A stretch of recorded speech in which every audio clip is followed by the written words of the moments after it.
सेलरोटी खानालाई एकदम हर हर हर हर हर तपाईलाई मकै छडाएर कस्तो लागिरहेछ के भन्छ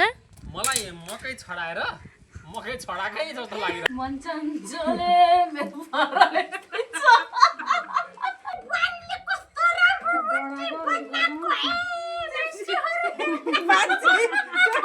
हेलो साथीहरु तपाईलाई स्वागत छ मेरो अर्को एउटा नयाँ भ्लगमा आज चाहिँ हाम्रो घरमा हुँदैछ बन्दैछ सेलरोटी खानालाई एकदम हर हर हर हर हर हुने मान्छे यति मजाको होला तपाईहरुले चिन्न सक्नुहुन्छ एकदम सेलरोटी खानालाई हैन भित्रीदेखि हर हर हर कतिखेर खाऊ हुने मान्छे चाहिँ उहाँ नै हो उहाँलाई सेल खाना लागेर मेहनत गरेर माइजूले मम्मीले मिलेर यहाँ चामल जम्मा गरेर धोई पखाली भिजाएर कुटेर हर भएको छोरालाई खुवाउनलाई यति धेरै मेहनत गरिरहनु भएको छ हामी चाहिँ सेल पकाएर मकै छडाउन लागेको गाईहरु ल यहाँ माइजूले सेल हाल्ने हाम्रो सपना माइजूले चाहिँ यहाँ यसरी फर्काउनुहुन्छ मैले त अघि नै सम्झेको पिठो घोल्ने बेलामै तर त्यतिखेर चाहिँ अब माइजूहरूको आफ्नै पाराले हाल्छन् होला भने मैले फेरि केही नभने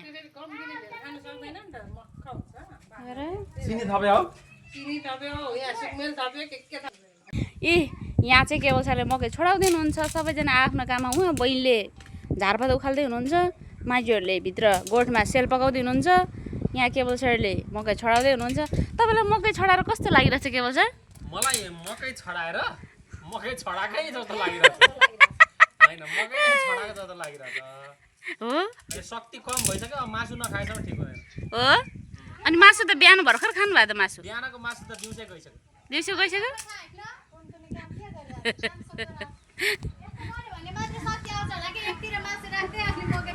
हो हेर भान्जाको हर हर तल मेटाउनलाई माइजूहरूले यति धेरै मिहिनेत गरिरहनु भएको छ कन्ता हो तपाईँलाई सेल पकाउनु पाएर कस्तो लागिरहेछ माइजू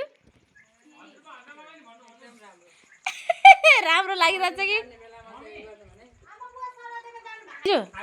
तपाईँलाई सेल फर्काउनु पाएर कस्तो लागिरह ओहो खुसी आनन्द लागिरहेछ अरे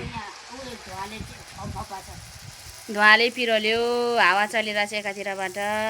त्यही भएर होला तर त्यहाँ बस्नु भएर तपाईँलाई रापा आएन नि माइजू यहाँ कस्तो धुवाले तपाईँलाई पोल्थ्यो नन्दमाया आइपुग्नु भयो देवर बाबु आइपुग्नु भयो माइजूले बाहिर रोटी पकाउँदै हुनुहुन्छ म चाहिँ रोटीसँग खाने मिठो तरकारी पकाउन लाग्दैछु मसँग छ अहिले उसिनेको आलु र बोडी अनि भिजाएर राखेको थियो त्यो चाहिँ उसिनेर यसरी पाकिसकेको छ मैले यहाँ कराई बसालिसकेँ अब चाहिँ भने म तरकारी पकाउन जाँदैछु यहाँ मैले ठिक्क पारेको छु प्याज र खुर्सानी यहाँ काट्न बाँकी छ टमाटर आज चाहिँ म यसको तरकारी पकाउँछु भुटे प्याज र खोर्सानी अहिले चाहिँ मैले हाल्दैछु बेसार त्यसपछि हाल्दैछु अब चाहिँ म नुन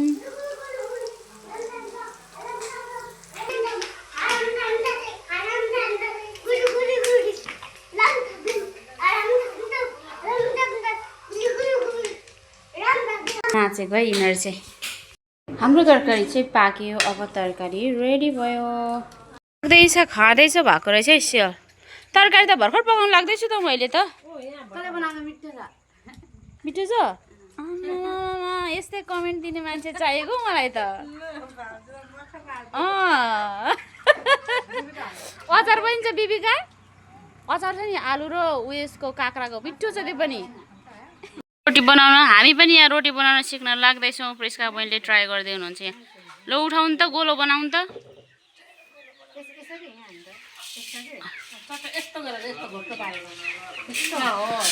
सिकाउने शिक्षक चाहिँ हाम्रो यहाँ माइजू हुनुहुन्छ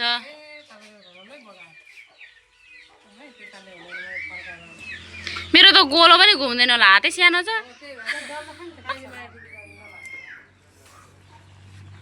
तर म जसरी नै बनाउँछु राख्ने ल ल सिक्नु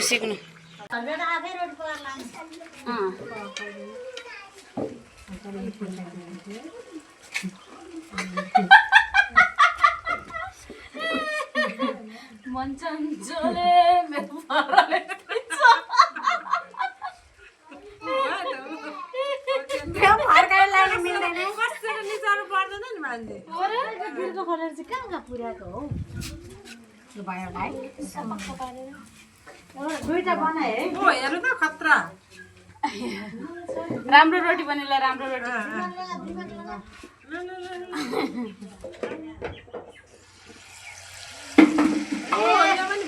भएन त्यो छुटेको ठ्याक्कै बिचमा अब चाहिँ भने म रोटी हाल्नु गइराखेको छु यो चाहिँ मेरो लाइफको पहिलोपल्ट एक्सपेरिमेन्ट हुन्छ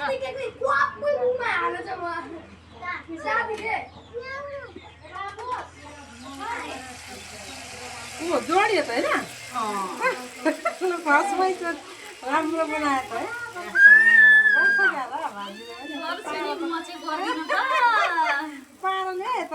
पारा ल्याएँ है मैले पनि रोटी जोडियो गाइस जोडियो रोटी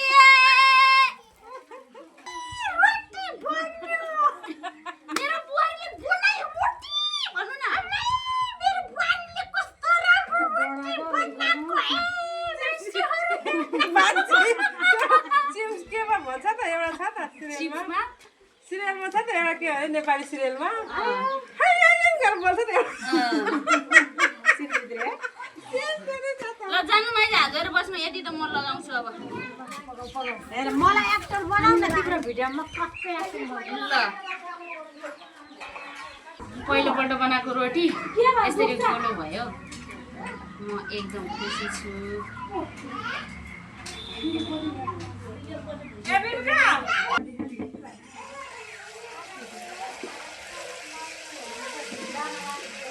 रोटी जोडियो अर्को पनि रोटी जोडियो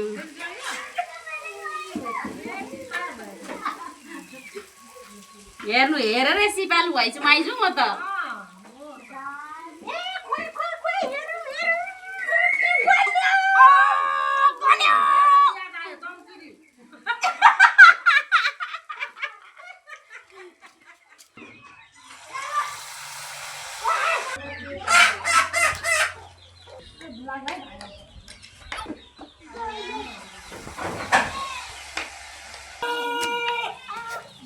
यतिखेर मान्छेको हल्ला यतिखेर भालेको हल्ला सबैको हल्ला भएको छ मेरोमा चाहिँ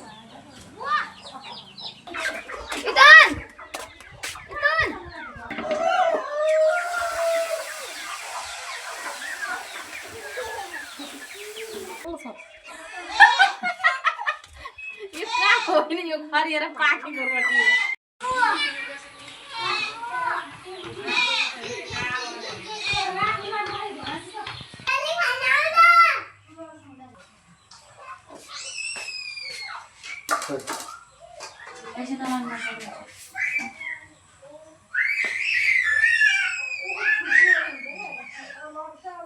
मलाई त नआला है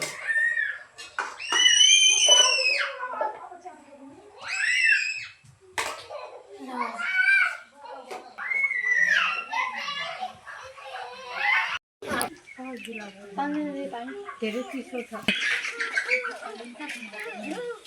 रोटी ओसार्ने मान्छे रोटी रोटी गरम गरम रोटी और अरू माइजू मम्मी अहिले चाहिँ यहाँ हाम्रो धमाधम खाने कार्यक्रम चलिरहेछ उहाँ बस्ने चाहिँ ड्याडी हो